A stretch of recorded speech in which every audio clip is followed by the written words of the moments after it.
So in today's lesson, we're looking at the relationship between what we would call hip rotation and how the knees should work in the backswing.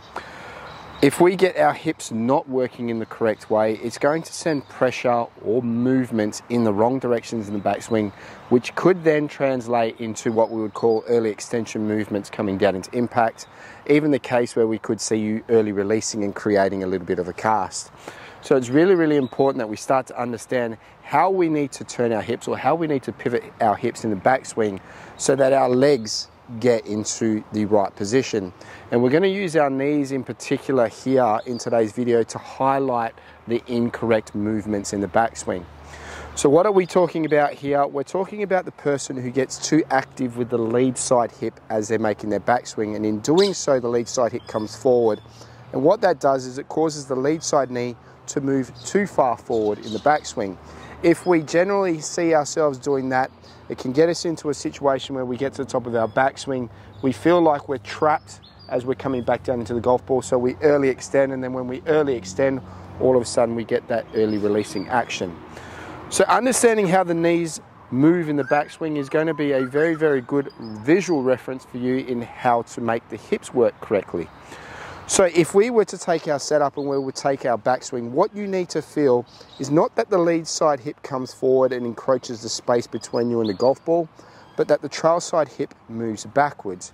And if our trail side hip moves backwards, yes, our lead side knee does move slightly forward, but it moves slightly forward and internal more than it does actually move forward. At no point do I want to see your lead side knee get out in front of what I would call your lead side foot or your lead side toe as you're making that backswing.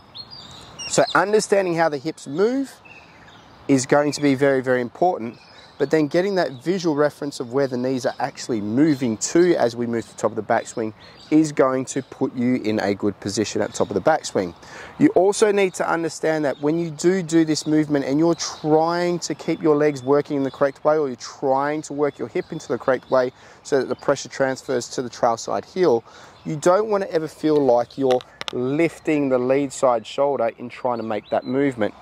Make sure that you retain good body angles, so putting an alignment stick or a golf club across the tops of your shoulders here, making sure that you're keeping the correct shoulder tilt as you move to the top of the backswing, but ensuring that the trail side hip moves backwards, which causes the lead side knee to move slightly internal, but not too far forward of the lead side toe.